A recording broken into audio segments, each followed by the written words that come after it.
यम शैवा समुपासिते शिव इति ब्रह्मेति वेदांतिनो बौद्धाः बुद्धिति प्रमाण पटवः करतेति नैयायिका अर्हन् नित्यथ जैन शासन रताः कर्मेति मीमांसका सोयम नो विदधातु वांछित फलम त्रैलोक्यनाथो हरि।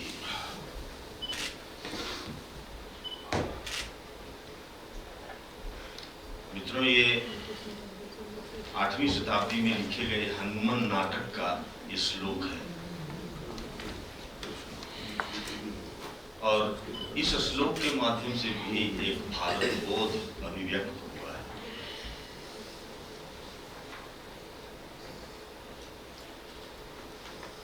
तो इस मंगलाचरण के साथ मैं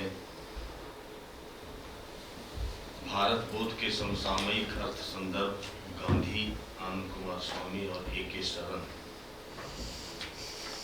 नामक परिचर्चा सत्र के इस समापन सत्र की अध्यक्षता कर रहे हैं मेरे बड़े ही श्रद्धेयास्पद प्रोफेसर अभय कुमार दुबे जी और सभागार में उपस्थित श्रीमती दुबे जी भी। और इस परिचर्चा सत्र के सूत्रधार मेरे मित्र प्रोफेसर ब्रजेंद्र पांडे जी और सभागार में उपस्थित श्रीमती पांडे जी और सभागार में इस संगोष्ठी में आमंत्रित मेरे सहधर्मी और समानशील विद्वद्गण और भारतीय उच्च अध्ययन संस्थान शिमला के राष्ट्रीय अध्येता, वरिष्ठ अध्येता और सह अध्येतागण। मित्रों, कहा जाता है कि दीपक राग और भैरवी राग का यदि गायन किया गया हो तो उसके बाद फिर तत्काल किसी दूसरे राग की अवतारणा संभव नहीं। यहाँ शास्त्रीय संगीत की एक विदुषी फेलो के रूप में बैठी हुई है और 2 दिनों से पता नहीं कितने लोगों ने यहाँ भैरवी राग और दीपक राग की अवतारणा की है। और समापन वक्तव्य देने वाले व्यक्ति के साथ संकट होता है कि स्वयं वो बहुत लोगों के भैरवी और दीपक राग गाने के बाद उसको मल्लार की अवतारणा करनी पड़ती है। तो मैं इस संकट का सामना करते हुए मैं बहुत लोगों के द्वारा भारत बोध पर गाए गए दीपक और भैरवी राग के पश्चात अब मैं भारत बोध के मल्लार की कुछ अवतारणा आपके सामने प्रस्तुत करने का प्रयत्न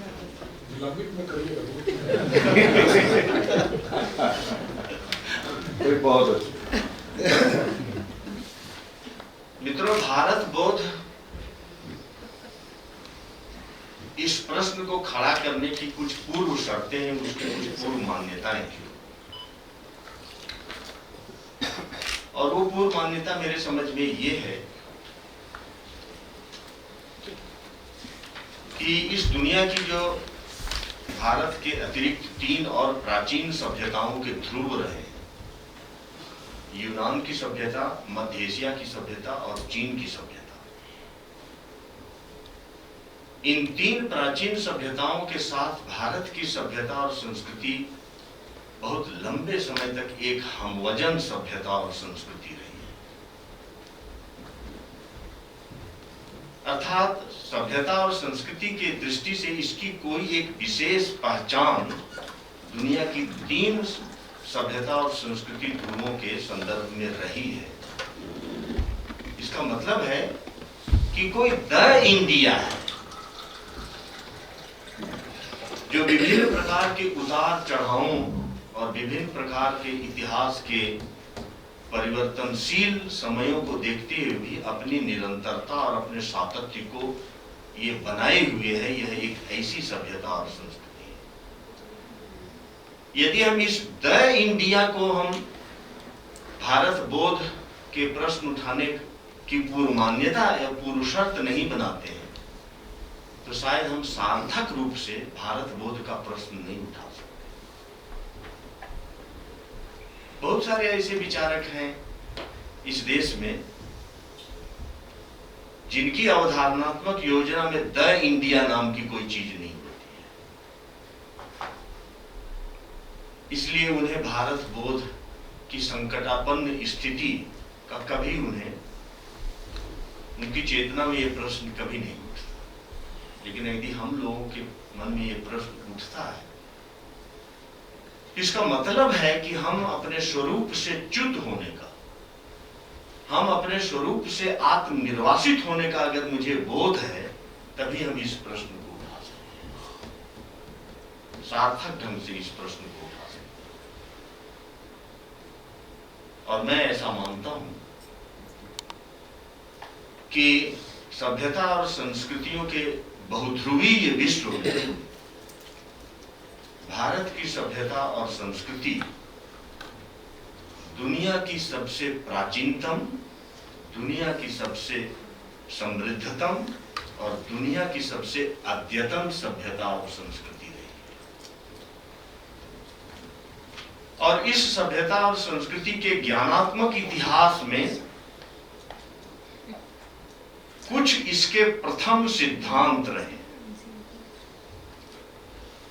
और उन प्रथम सिद्धांतों ने अपनी उपस्थिति को परिवर्तन के तमाम झंझावातों के बीच, उन प्रथम सिद्धांतों ने इस पूरे सभ्यता और संस्कृति को एक वाक्यता, एक स्वरता और उसको जीवंतता प्रदान की।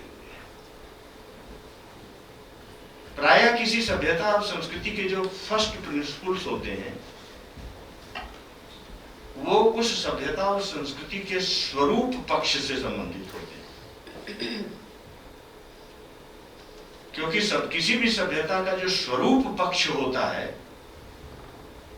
वो जो विश्वनाथ जी कह रहे थे ना कि किसी सभ्यता की जो अभियांत्रिकी होती है उसमें स्थायित्व और परिवर्तन का एक सूत्र होता है। तो जो किसी सभ्यता और संस्कृति के जो प्रथम सिद्धांत होते हैं, जो फर्स्ट प्रिंसिपल्स होते हैं, वो उसके स्वरूप पक्ष से संबंधित होते हैं। और सभ्यता और संस्कृति का जो बनता बिगड़ता हुआ जो परिवर्तनशील पक्ष होता है, वो उसका अभिव्यक्ति पक्ष होता है। और अभिव्यक्ति पक्ष में आगंतुक विकार सभी सभ्यता और सभी संस्कृतियों में पैदा होते हैं, लेकिन उसके स्वरूप पक्ष से जुड़े हुए जो प्रथम सिद्धांत होते हैं, वो सदैव अभिव्यक्ति पक्ष में आए हुए आगंतुक विकारों को वो सदैव परिमार्जित करते रहते हैं। और इस तरह कोई सभ्यता और संस्कृति अपनी गतिकी को इसी तरह से बनाए रखता है।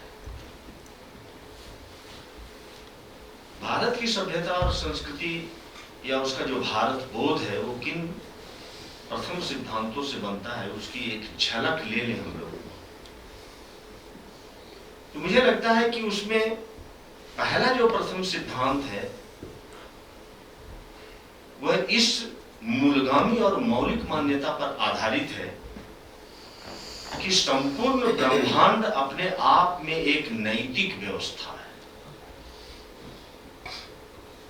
ये भारतीय सभ्यता और संस्कृति के पीछे जो सक्रिय ज्ञान परंपरा रही है, उसका ये सर्वाधिक मौलिक और मूलगामी सिद्धांत है कि संपूर्ण ब्रह्मांड अपने आप में एक नैतिक व्यवस्था है।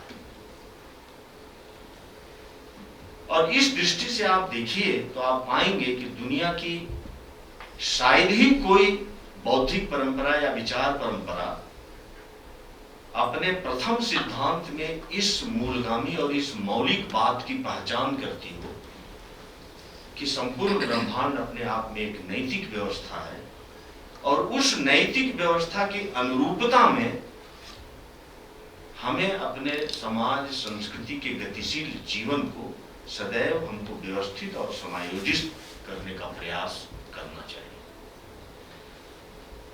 इस फर्स्ट प्रिंसिपल को यदि आप पकड़ते हैं तो उससे जो एक बोध बनता है वो बोध मानव केंद्रित सभ्यता का बोध नहीं बनता है, एंथ्रोपोसेंट्रिक सेंस ऑफ सिविलाइजेशन नहीं बनता है, बल्कि वो चराचर संवेदी एक सभ्यता बोध बनता है। चराचर संवेदी,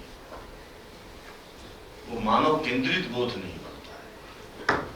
और चराचर संवेदी जब एक विश्व दृष्टि बनती है तो उसमें मानव और मानवेतर संसार के बीच यहां कोई खाई नहीं। और आप अपने अंदर झांक के देखिएगा, अपने पश्चिमी ज्ञान के साथ अपने अंदर झांक के देखिएगा तो आपको गोएटे का ये वाक्य आपको प्रतिस्मरित करना पड़ेगा कि आधुनिक यूरोप विज्ञान तकनीक की ललामभूत उपलब्धियों के बाद भी आधुनिक यूरोप में मानव और मानवेतर संसार के बीच संवाद की आज तक कोई भाषा उसने खोज नहीं पाया। इसीलिए गोएटे कहते हैं कि ये पश्चिम की सबसे बड़ी त्रासदी है। लेकिन भारत बोध का जो प्रथम सिद्धांत है उससे मानव और मानवेतर संसार के बीच इस प्रकार के अलगाव और दुराव के हमें कोई सूत्र नहीं मिलते। और इसकी बड़ी अच्छी अभिव्यक्ति रामचरितमानस में जब गोस्वामी तुलसीदास मंगलाचरण करते हैं तो वो किसी देवी देवता की वंदना नहीं करते। वो कहते हैं आकर 4,84,000 जाति जीव जल थल न भवासी। आकर 4,84,000 जाति जीव जल थल न भवासी। करम प्रणाम जोरि जुग पानी सिया राम मैं सब जग जानी। ये चराचर संवेदी विश्व दृष्टि है। और इस चराचर संवेदी दृष्टि का प्रतिफलन एक ऐसे मनुष्य की अवधारणा में होता है जो भारत की सभ्यता और संस्कृति और भारत बोध के केंद्र में है।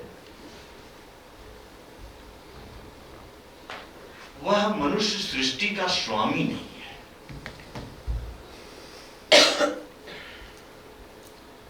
जबकि इसके बरक्स आप स्वामी परंपरा में आप देखेंगे तो मनुष्य वहां सृष्टि का स्वामी है।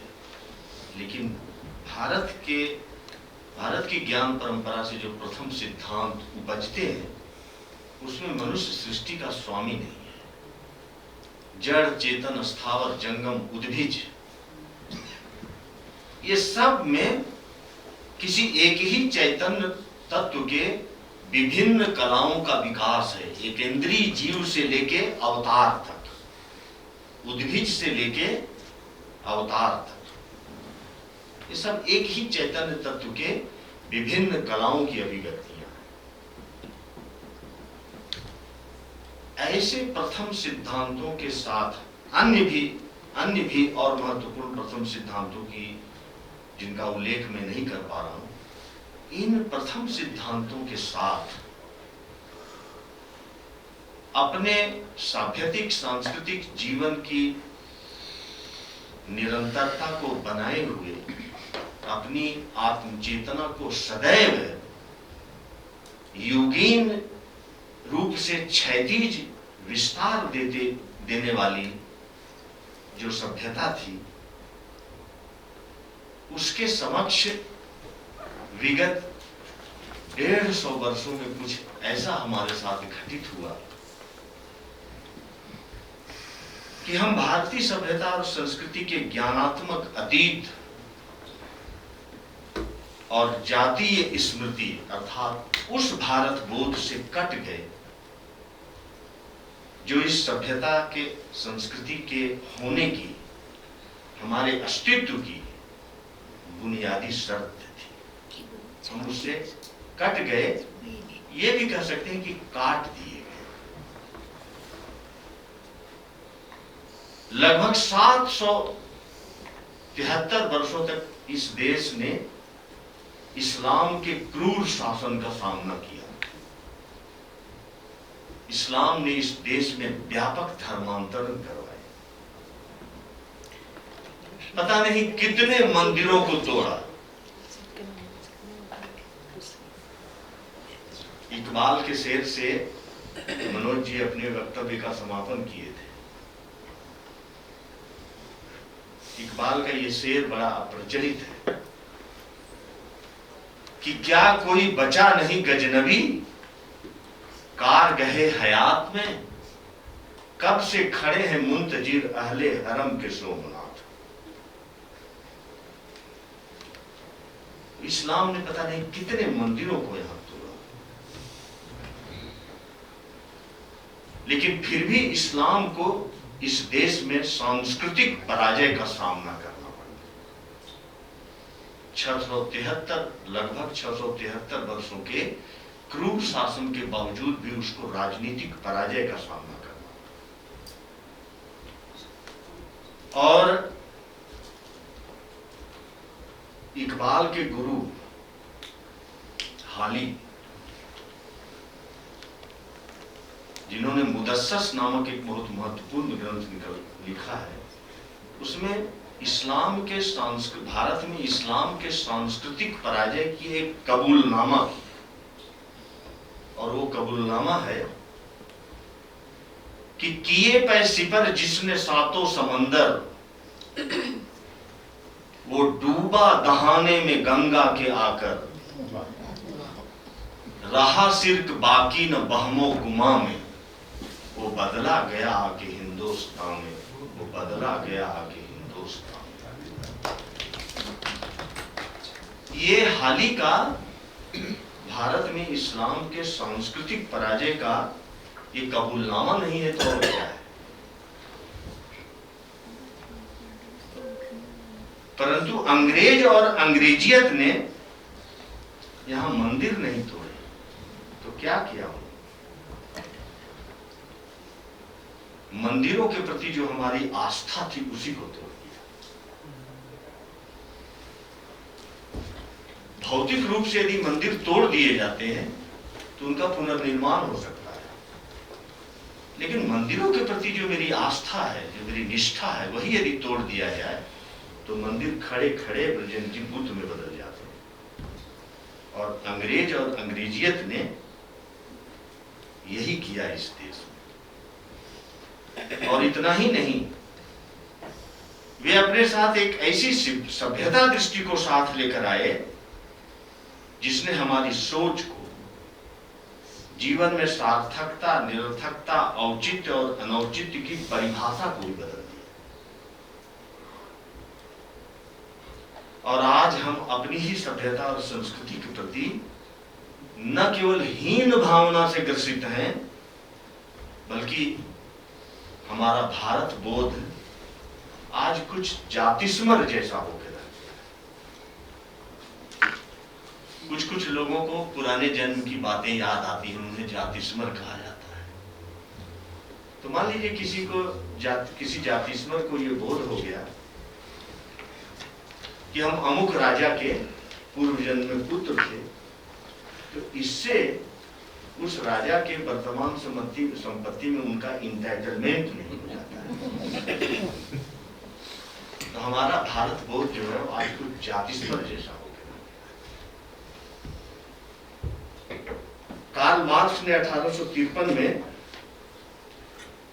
The future results of British rule in India नामक अपने लेख में टिप्पणी करते हुए कहा था कि इंग्लैंड के भारत में दो उद्देश्य हैं। एक विध्वंसक, जिसमें एशियाई समाज व्यवस्था को जड़ से उखाड़ना है। दूसरा, इस समाज को पश्चिम की भौतिकता के आधारों से जोड़ देना है।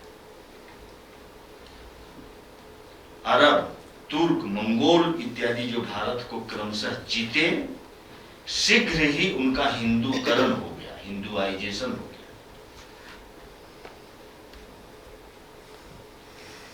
किरात, हुनांत, पुलिंद, पुक्कसः, आभीर, खंखर, यवनः खसादय, शुद्धयन्ति तस्मै प्रभविष्णवे नमः, प्रभविष्णवे नमः। ये भागवत का है, इसी की पुनरुक्ति मार्क्स बता रहे हैं। क्योंकि इतिहास का यह शाश्वत नियम है कि जिसके तहत बर्बर विजेताओं को एक श्रेष्ठ सभ्यता के द्वारा पराभूत कर दिया जाता है, और भारत ने अपने सांस्कृतिक श्रेष्ठता के आधार पर अरब, तुर्क, मंगोल इत्यादि के साथ यही किया। लेकिन ब्रिटिश मार्क्स की दृष्टि में ऐसे पहले श्रेष्ठ सभ्यता के लोग थे जिन्होंने भारत को जीता, इसीलिए वो हिंदू सभ्यता की पकड़ से बाहर रह गए। भारत ने, अंग्रेजों ने भारत की देसी सामुदायिक संरचना को, उत्पादन की देसी प्रणाली को जड़ से उखाड़ फेंका। इतिहास के पन्ने भारत में अंग्रेजी राज का वर्णन इससे इतर शब्दों में नहीं कर सकते। ये मार्क्स की, ये जो 1853 की ये मार्क्स न्यूयॉर्क ट्रिब्यूनल्स में जो लिखा गया लेख है, उसे हमें ध्यान में रखना चाहिए। और इसी संदर्भ में विल ड्यूरेंट जैसे महान सभ्यता वैज्ञानिक की टिप्पणी भी प्रतिस्पर्धा। 1930 के आसपास विल ड्यूरेंट भारत में आए थे, महात्मा गांधी से मिले थे, और जब वो लौट के गए तो उन्होंने द केस ऑफ इंडिया नामक एक ग्रंथ लिखा। ये ग्रंथ इस लाइब्रेरी में उपलब्ध है, और इसके प्रीफेस में वो कहते हैं कि apparently conscious and deliberate bleeding of India by England throughout 150 years, conscious and deliberate bleeding of India throughout 150 years, I began to feel that I had come upon the greatest crime in all history. Greatest crime in all history. मतलब अंग्रेजों के द्वारा भारत की सभ्यता और संस्कृति को नष्ट किया जाना मनुष्य के इतिहास की सबसे बड़ा अपराध है, अन्याय है।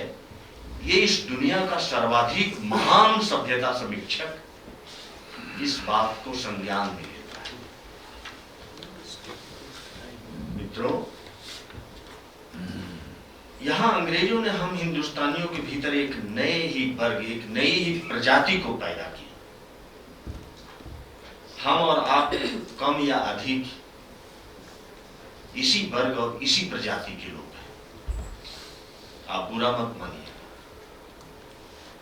इस वर्ग की विशेषता यह है कि वह अपने देश और सभ्यतागत अतीत से कहीं ज्यादा वो पश्चिम के बारे में जानते हैं अथवा जानने को इच्छुक रहते हैं। ज्ञान के हर क्षेत्र में केवल वही जानना चाहते हैं जिसे पश्चिम ने उपजाया है, यूनानियों के वक्त से लगाकर आज तक।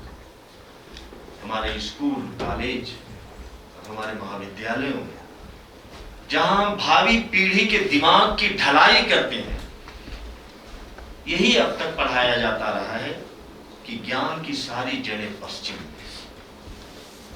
ज्ञान का नेता भी पश्चिम में। हमारे पास यदि कुछ है जिस पर हम थोड़ी बहुत उम्मीद कर सकते हैं तो वो है धर्म, अध्यात्म, विजडम या जो कुछ भी। अपनी ही सभ्यता और संस्कृति के प्रति ऐसे सर्वग्रासी स्मृति भ्रंश और बदहाली हमारे भीतर इतनी गहरी जड़ें जमा चुका है कि हम सब लोग इस बात को कभी नोटिस में नहीं लेते कि हजारों वर्षों के ज्ञानात्मक इतिहास के दौरान हम उन सारे ज्ञानात्मक अभियानों से गुजर चुके हैं और गुजर कर ही यहां पहुंचे।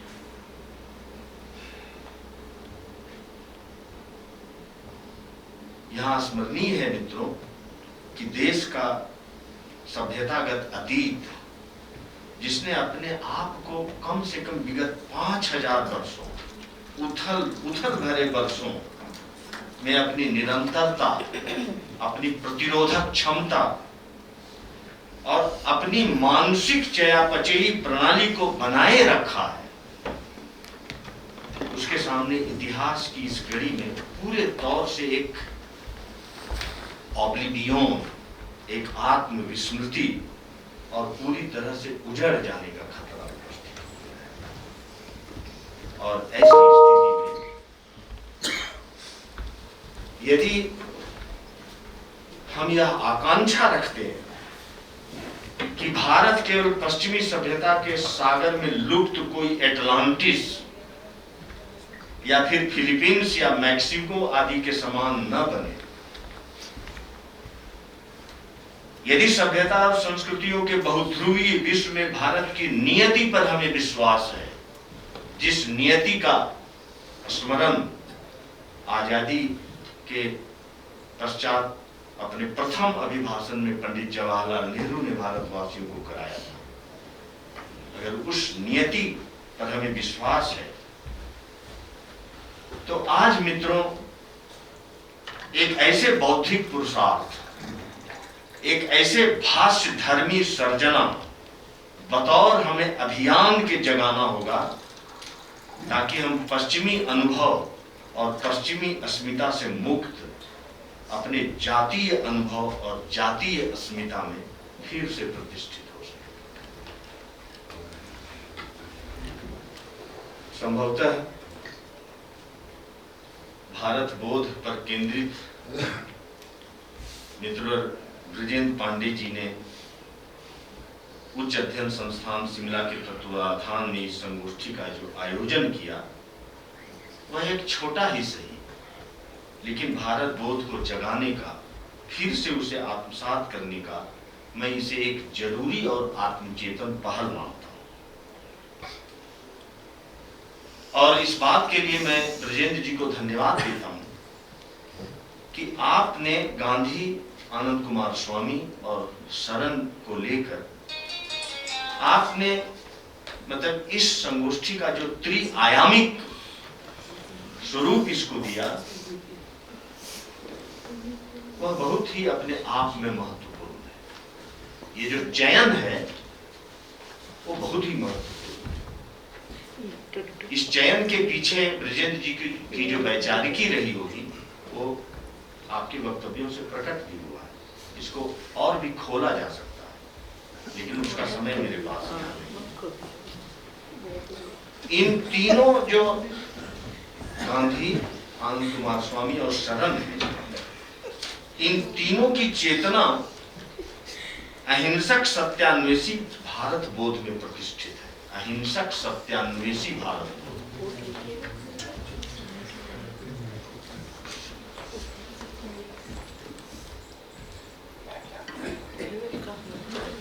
मित्रों, यदि मेरी बात आप लोगों को अरुचिकर लग रही हो तो थोड़ा अगर शांति बनाए रखेंगे तो अच्छा हो।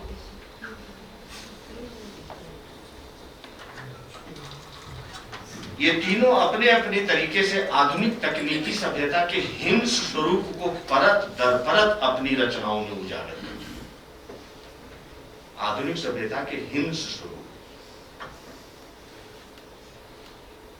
और इसमें बहुत अच्छी बात ये हुई कि ये जो त्रिमूर्ति थे जिससे ये संगोष्ठी त्रिआयामिक था, उसमें बहुत सारे आपके अतिथि विद्वानों ने केसी भट्टाचार्य, वासुदेव सुन अग्रवाल, कुबेर नाथ राय, बद्री शाह, टैगोर, अरविंद और भगिनी निवेदिता, इन सब के विचारों से भी इस त्रयी को इस संगोष्ठी में संपुटित किया गया। इन तीनों के पास पश्चिम की अर्थात आधुनिक पश्चिम के साम्यतिक अभियान की गहरी समझ तीनों के पास है, और इसके बरक्स न केवल वो सच्ची भारतीयता को पहचान पाते हैं बल्कि उसे भूलने के विरुद्ध वो एक ज्ञानात्मक अभियान चलाते हैं और हमें उसमें शामिल करते हैं, भारत को भूलने के विरुद्ध। और ब्रजेंद्र जी, मैं अपनी समझ की अनुमत सीमा में कहूं कि ये तीनों की जो सबसे बड़ी खासियत है वो ये है कि वो ये तीनों उस कॉन्स्पिरेसी को, सिविलाइजेशनल कॉन्स्पिरेसी को, या दूसरी पदावली में कहें आइडियोलॉजिकल पॉलिटिक्स को, उसके नेपथ्य में जाकर देख पाते हैं, जहां हमारे वास्तविक भारत बोध का समरूपी विरूपीकरण किया गया है। समरूपी विरूपीकरण, समरूपी विरूपीकरण का मतलब है आपका विरूप, लेकिन वो दिखता है आपका समरूप। तो हमारे भारत बोध का समरूपी विरूपीकरण किया गया है और इसके द्वारा हमारे वास्तविक भारत बोध को एक छद्म भारत बोध में रूपांतरित कर दिया गया है। और वो सिविलाइजेशनल कॉन्स्पिरेसी और वो आइडियोलॉजिकल मतलब पॉलिटिक्स क्या है, वो उसको संक्षेप में मैं कहूं तो वो ये है कि उपनिवेशकालीन भारत का सामना वास्तविक यूरोप से नहीं हुआ, मतलब क्लासिकल यूरोप से नहीं हुआ। उपनिवेशकालीन भारत का सामना क्लासिकल यूरोप से नहीं हुआ, बल्कि ज्ञानोदित यूरोप से वो उपनिवेशकालीन भारत मुखातिब, ज्ञानोदित यूरोप से। और उसी तरह ज्ञानोदित यूरोप अपने विज्ञान, विकास, भौतिक समृद्धि, स्वतंत्रता, समानता के मानववादी मूल्यों, बल्कि लुभावने मूल्यों के को लेकर वह अतीत के भारत के समक्ष उपस्थित नहीं हुआ था, बल्कि अतीत से कटे हुए उस वर्तमान भारत से मुखातिब हुआ था। तभी हेगेल को ये कहने की जरूरत, ये ताकत मिली थी कि वर्तमान भारत आधुनिक यूरोप में ही अपनी अच्छी मुखाकृति देख सकता है। ये जो हेगेल का स्टेटमेंट है, वो उसके पीछे का जो आइडियोलॉजिकल पॉलिटिक्स और सिविलाइजेशनल कॉन्स्पिरेसी है, वो यही है। और यूरोप के इस आइडियोलॉजिकल पॉलिटिक्स का सबसे खतरनाक पहलू ये है कि अतीत और वर्तमान के भारत में विभाजन के द्वारा वस्तुतः वो भारत का एक आत्म विभाजन था। और भारत को इस तरह से आत्म विभाजित किए बिना वास्तव में यूरोप का उपनिवेशवाद यहां वैसे ही सफल नहीं हो पाता जैसे शक, हून, यमन, मुगल इत्यादि भारत को औपनिवेशीकृत नहीं कर पाए थे।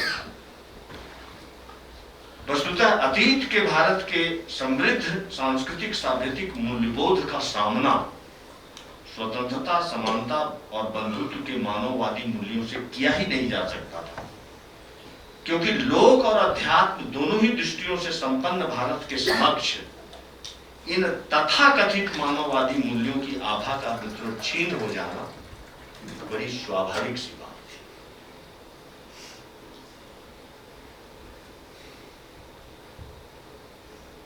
अब ये जो त्रयी है, ये जो त्रिआयामिक संगोष्ठी है,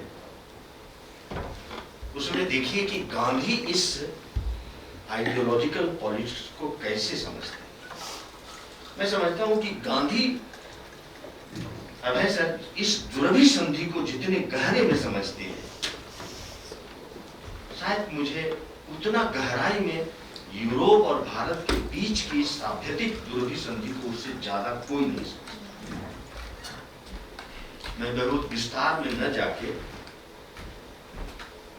मैं मनोज जी, आप हिंद स्वराज का बहुत अध्ययन करते हैं, मैं आपको संबोधित करते हुए ये बात बताऊं कि 1909 में ईस्ट एंड वेस्ट विषय पर गांधी जी को लंदन में एक व्याख्यान देने के लिए आमंत्रित किया गया एक संस्था के द्वारा, और ईस्ट एंड वेस्ट पर इस विषय पर गांधी जी ने व्याख्यान दिया। और व्याख्यान देने के बाद पोलक, जो दक्षिण अफ्रीका से आके यहाँ भारत में काम कर रहे थे, उनको एक पत्र लिखा और उन्होंने जो ईस्ट एंड वेस्ट पर जो व्याख्यान दिया, उसके कुछ कंक्लूसिव पॉइंट्स को 16 बिंदुओं में विभाजित करके वो पत्र में लिखा।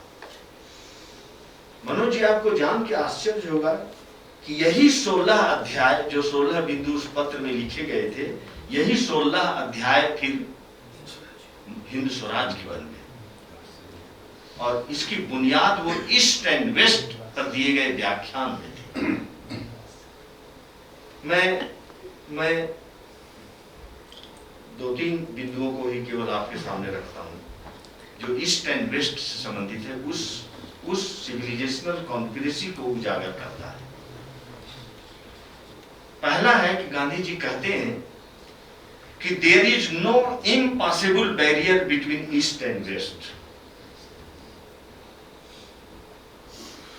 दूसरे बिंदु में वो कहते हैं कि Europeans who are not touched by modern civilization are far better able to mix with the Indian than the offspring of that civilization.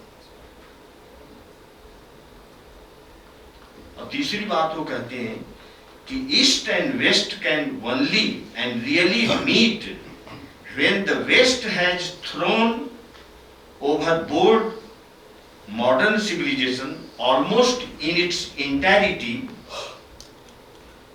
ये तभी संभव है।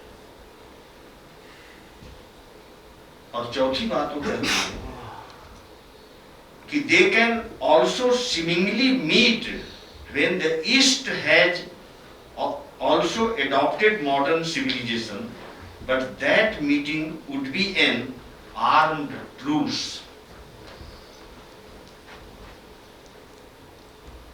और अंतिम बात वो कहते हैं कि if British rule were replaced tomorrow by Indian rule based on modern methods, India would be no better.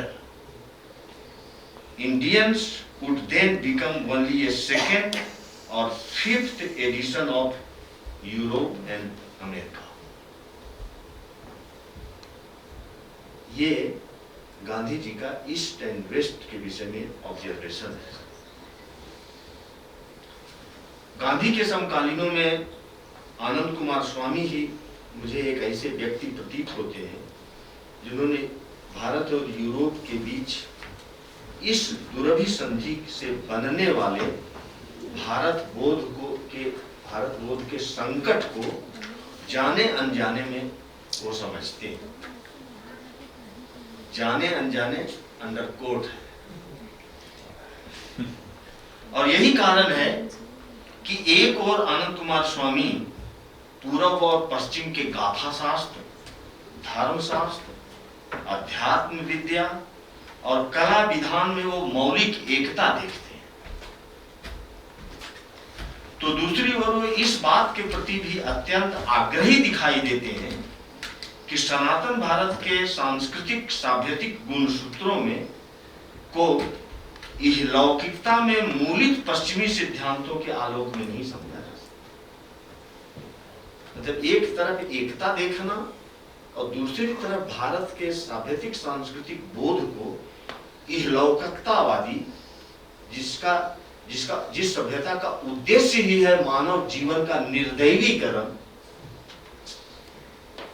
उससे इसको वो अलगाते भी हैं। और इतिहास में उनको, आनंद कुमार स्वामी को ये विश्वास है कि इतिहास में एक बार जो घटित हुआ है उसे दोहराया जा सकता है। इसीलिए उस भारत बोध में हम भारतीयों की पुनर्वापसी हो सकती है, इसका उन्हें बहुत भरोसा है। और इसी आशा से उन्होंने न केवल द इंडिया को पहचाना, बल्कि भारतीय संस्कृति के ज्ञापित, यापित और अनुप्रयुक्त पक्षों को अपनी रचनाओं में उद्घाटित भी किया है।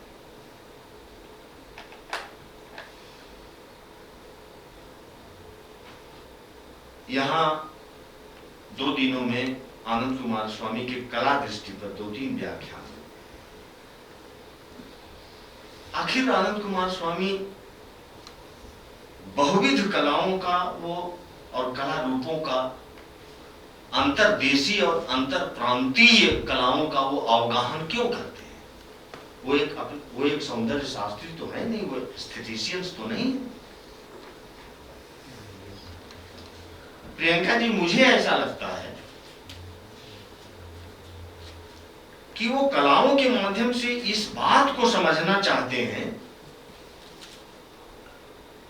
कि ह्यूमन एस्पिरेशंस जो है, मानव परियोजनाएं जो है, वो किस प्रकार संस्कृति और सभ्यता में आकार ग्रहण करती है। इसलिए कला और संस्कृतियों का जो कलाओं के विभिन्न बहुविध रूपों का जो अवगाहन उनका है, उसका मूल्यांकन एक कला शास्त्री की दृष्टि से नहीं किया जाता। मूल बात यह है कि कलाएं जो हैं वो मनुष्य की परियोजनाओं के आकार होते हैं, जो सभ्यता और संस्कृति में विभिन्न भौगोलिक विभिन्नताओं के बावजूद भी अलग अलग रूपों में प्रकट होते हैं। तो मानव परियोजनाएं कैसे कला रूपों में आकार ग्रहण करती है, इस बात को समझना चाहते थे। और इस दृष्टि से मैं उनके कला संबंधी सारे अनुसंधान और विमर्श को मैं इस टर्मिनोलॉजी में ज्यादा समझने का प्रयास करता हूं कि वो क्या है, आनंद कुमार स्वामी की कला दृष्टि, या वो कैसे है। तो उसके लिए कहा जा सकता है कि वो phenomenology of art as a mode of human aspirations, phenomenology of art as a mode of human aspirations. मुझे लगता है कि इस दृष्टि से आनंद कुमार स्वामी की कला दृष्टि पर विचार कुछ लोगों ने किया और आगे भी किया जाना चाहिए।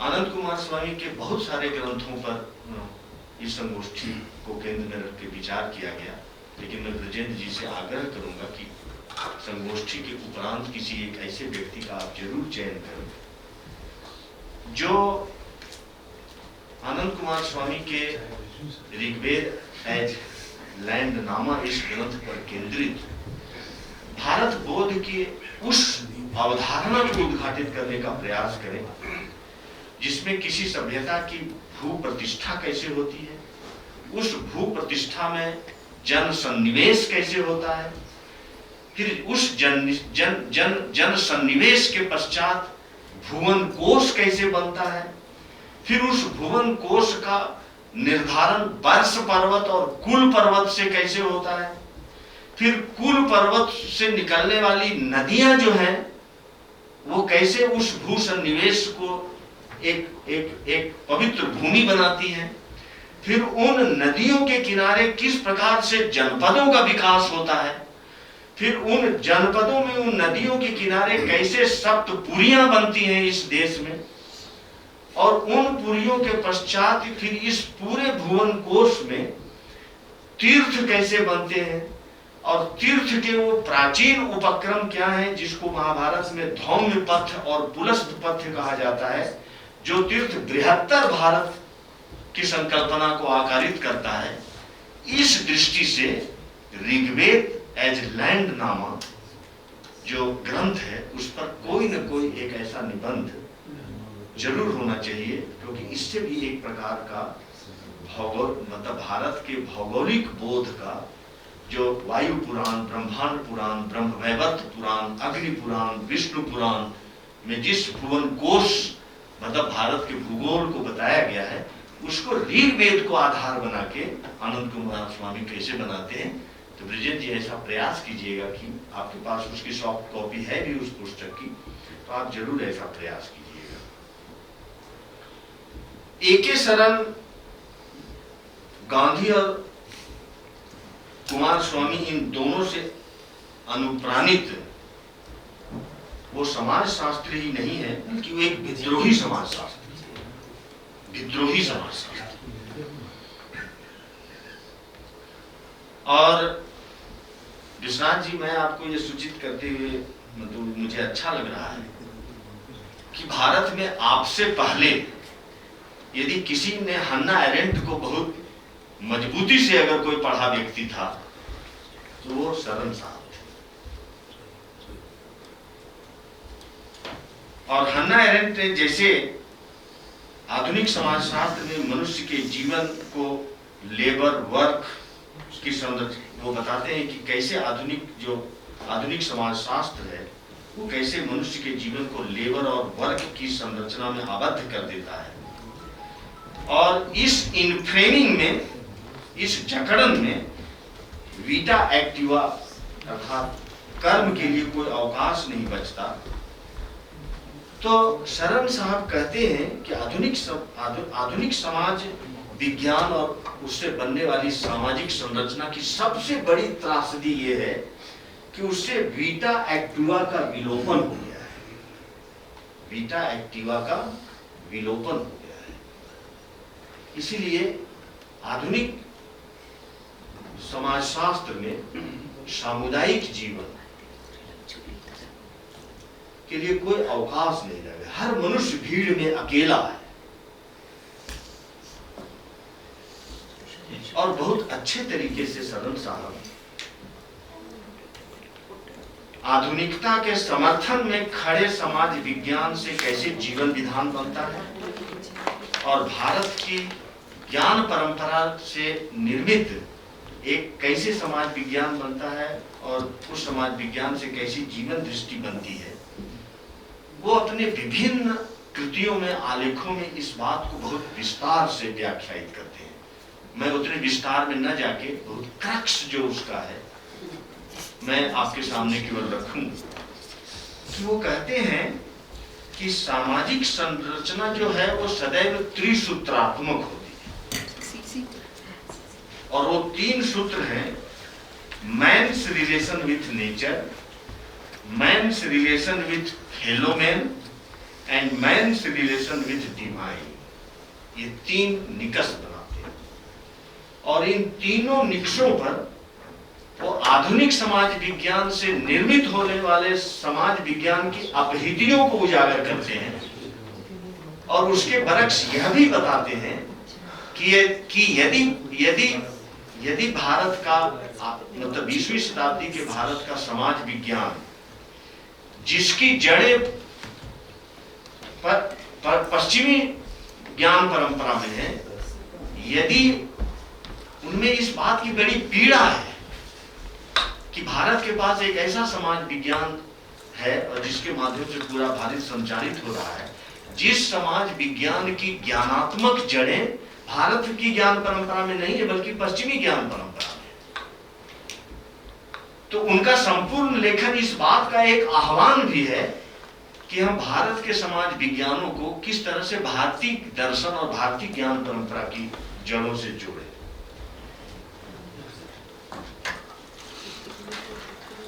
और इस दृष्टि से वो आधुनिक समाज विज्ञान और आधुनिकता की आलोचना भी करते हैं, और उसके बरक्स वो दूसरी ओर गांधी के आत्मपूरित ग्राम स्वराज की सामाजिक संरचना को वो अपने रचनाओं के माध्यम से एक तरह से वैधता प्रदान करते।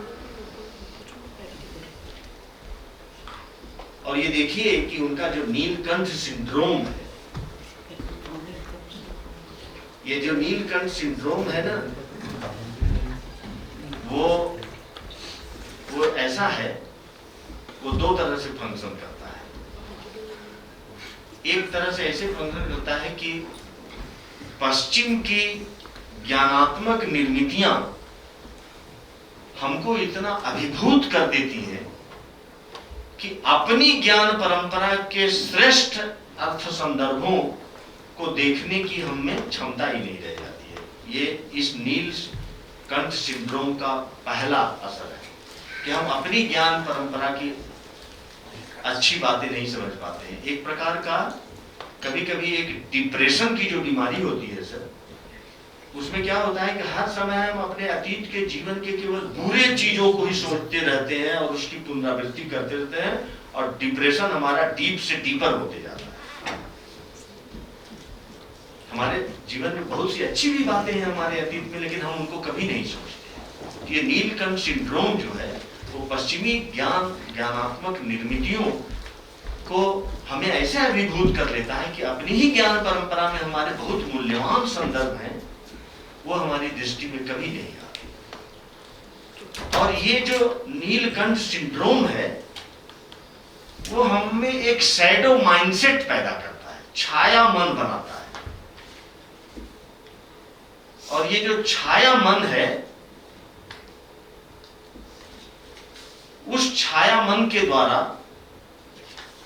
सदैव उस छाया मन का निर्माण ही चूंकि आधुनिकता के उपादानों से हुआ है, इसलिए उसकी स्वाभाविक आसक्ति और अभिनिवेश जो होती है वो आधुनिकता में होती है, और अपनी परंपरा को व्यवहारिकता के नाम पर वो खारिज कर देने में होती है। ये सिंड्रोम इतना स्ट्रांग हो गया है कि आप आज 20-25 वर्ष के युवकों के बीच में आप आधुनिकता की, विज्ञान और तकनीकी की आलोचना नहीं करते।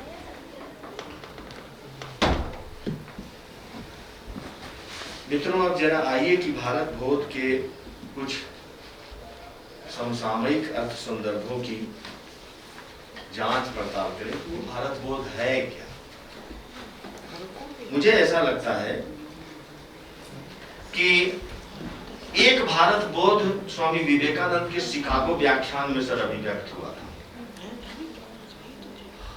आप लोगों का स्मरण होगा, वहां एक भारत बोध बड़े सार्थक रूप से दुनिया के सामने अभिव्यक्त हुआ था कि जब वो कहते हैं कि मैं दुनिया की सबसे पुरानी भिक्षु परंपरा अर्थात संत परंपरा अर्थात त्याग परंपरा और सभी धर्मों की जननी के तरफ से आप यूरोपवासियों का धन्यवाद करता हूं। सभी धर्मों की जननी की तरफ से।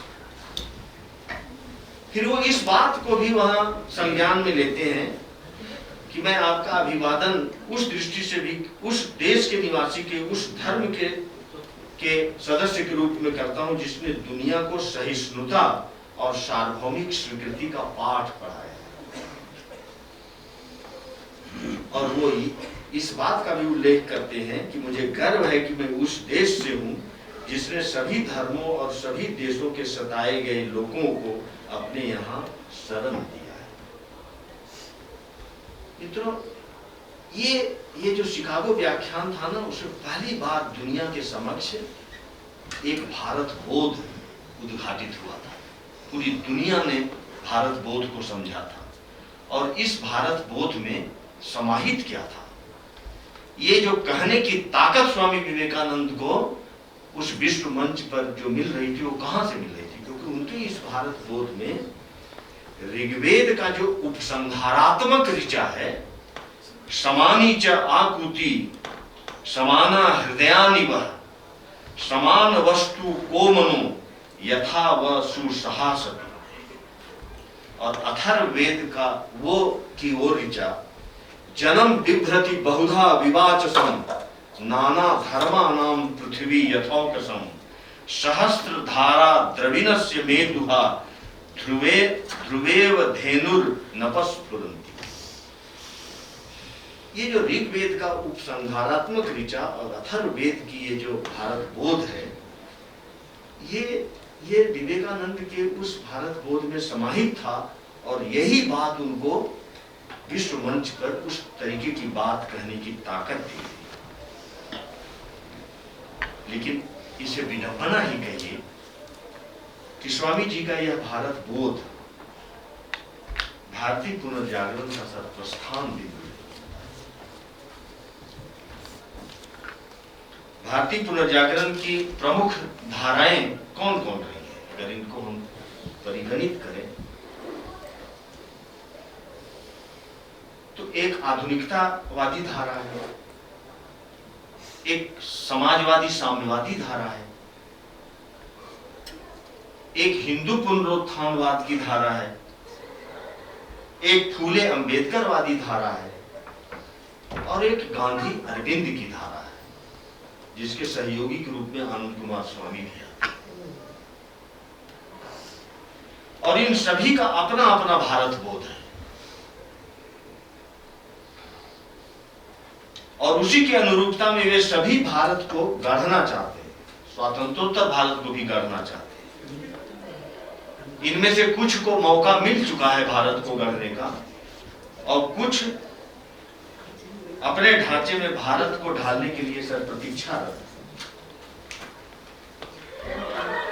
इन तीनों धाराओं का भारत बोध आश्चर्य रूप से परस्पर विरोधी है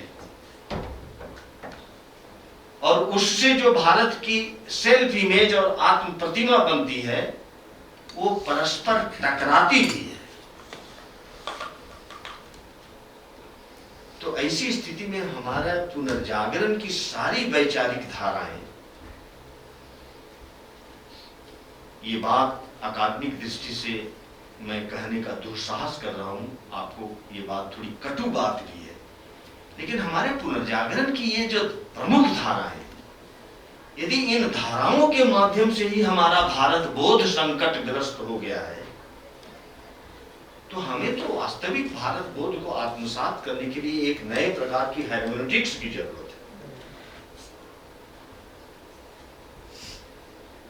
और इसलिए इस बात को समझते हुए हमें यहाँ एक कटु प्रश्न अपने आप से पूछना चाहिए कि क्या ये सभी धाराएं या इनमें से कोई एक भी भारत की संस्कृतात्मा या उसकी वास्तविक काया के प्रतिनिधि होने के अधिकारी हैं क्या? दावा जबकि सब यही करते हैं। मैं तो इन तीनों इन चारों धाराओं को मैं भारत की छद्म काया करता हूं, और ये छद्म काया का, भारत की इस छद्म काया का निर्माण इसलिए हुआ कि ये सभी विचारधाराएं यूरोप और भारत के अनुचित घालमेल से उपजी है। मतलब वो उस आइडियोलॉजिकल पॉलिटिक्स या सिविलाइजेशनल कॉन्स्पिरेसी को ये तीन धाराएं नहीं समझती हैं। मतलब ये तीनों धाराएं जो हैं वो उस सिविलाइजेशनल कॉन्स्पिरेसी के बायो प्रोडक्ट हैं, उसके प्रतिभाजन करने वाली ये धाराएं नहीं है। जबकि हमें जरूरत है उस सिविलाइजेशनल कॉन्स्पिरेसी या आइडियोलॉजिकल पॉलिटिक्स का भाजन करने वाली विचारधारा।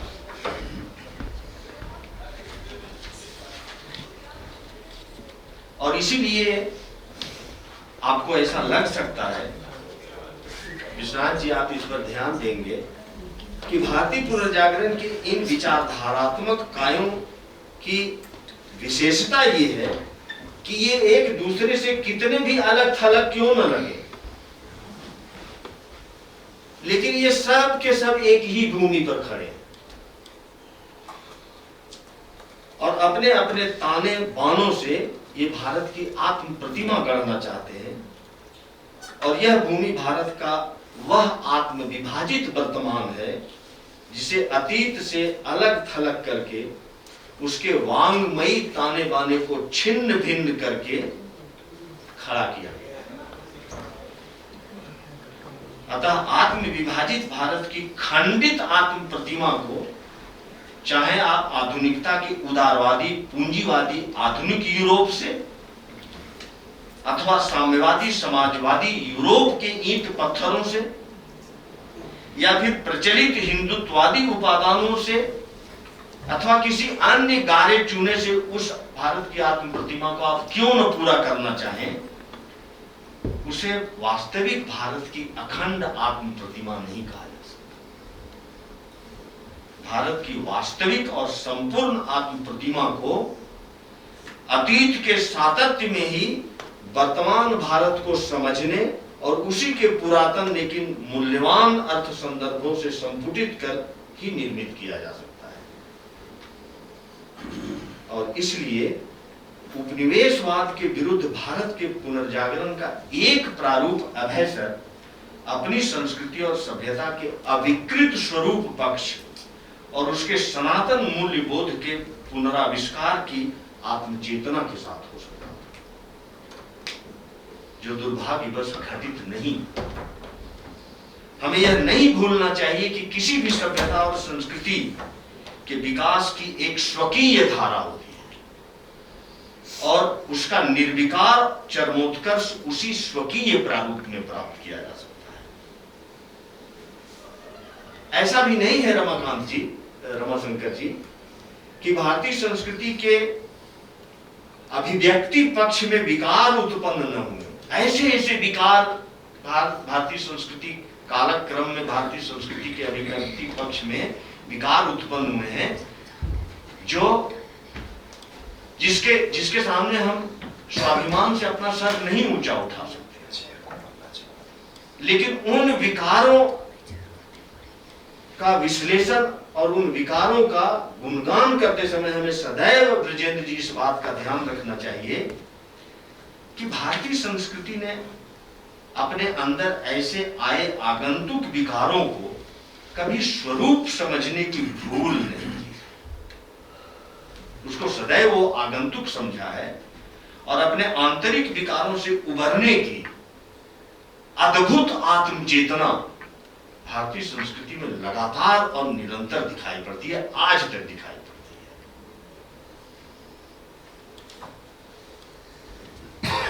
अतः मित्रों, वर्तमान भारत की अपेक्षाओं के अनुरूप अतीत के भारत की वर्तमान में उत्तरजीविता ही मेरी समझ में भारतीय पुनर्जागरण का निहितार्थ है। भारतीय पुनर्जागरण की यही दृष्टि उसे यूरोपीय पुनर्जागरण से अलग करती है।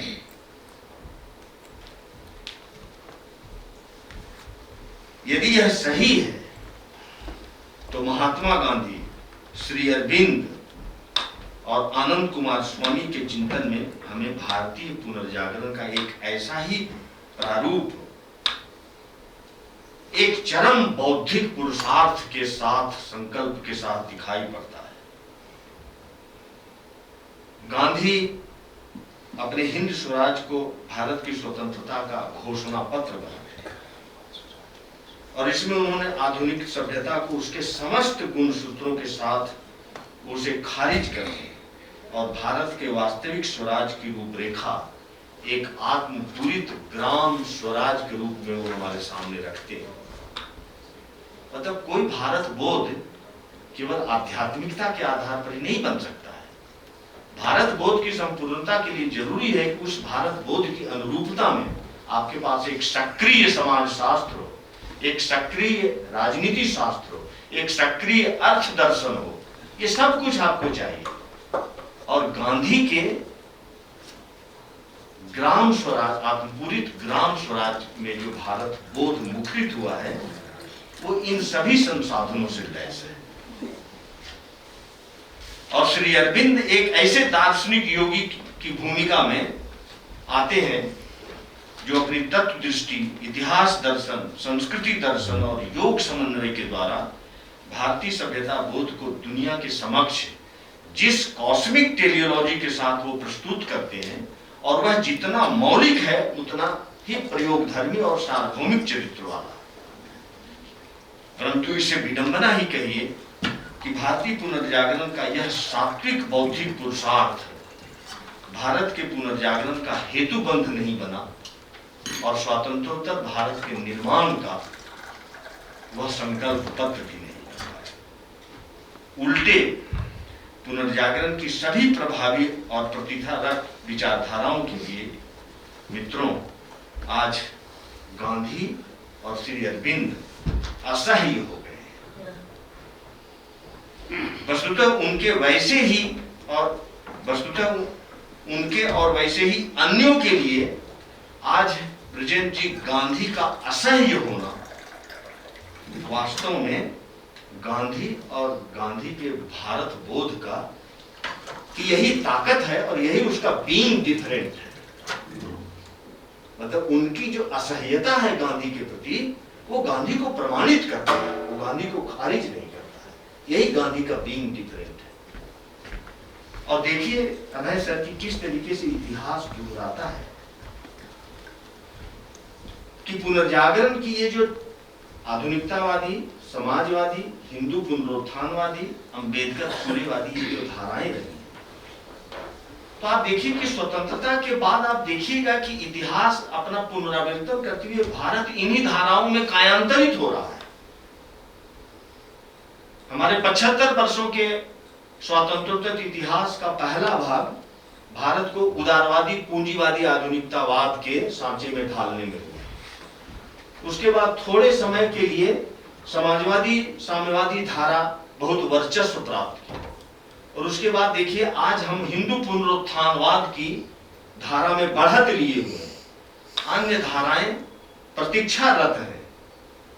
इसलिए मैं इस समापन वक्तव्य का उपसंहार करते हुए मैं यही आशा करता हूं कि ये भारत इन सभी धाराओं में कायांतरित करते हुए एक अनागत गांधी की प्रतीक्षा कर रहा है, और वो अनागत गांधी सत्य और अहिंसा की लाठी लिए हुए फिर से ब्रजेंद्र जी इस देश में खड़ा होगा और भारत को अपनी सच्ची आत्म प्रतिमा, एक भारतीय समाजशास्त्र, एक भारतीय राजविद्या, एक भारतीय अर्थनीति और एक भारतीय तकनीकी दृष्टि और एक भारतीय विश्व दृष्टि के साथ फिर भारत अपनी उस अस्मिता को भविष्य में प्राप्त करेगा। इसी आशा के साथ मैं अपने इस समापन वक्तव्य का उपसंहार करता हूं और फिर से ब्रजेंद्र जी, मैं आपको इस आत्मचेतन पहल के लिए धन्यवाद देता हूं और आभार और कृतज्ञता व्यक्त करता हूं कि आपने इस भारत बोध के आत्मचेतन पहल का 2 दिनों तक साक्षी बनने का हमें आपने अवसर दिया, और साक्षी बनने के उपरांत बहुत लोगों के द्वारा भैरवी और दीपक राग की अवतारणा करने के पश्चात भारत बोध के मल्लार गाने का इस समापन सत्र में आपने अवसर दिया। बहुत बहुत धन्यवाद।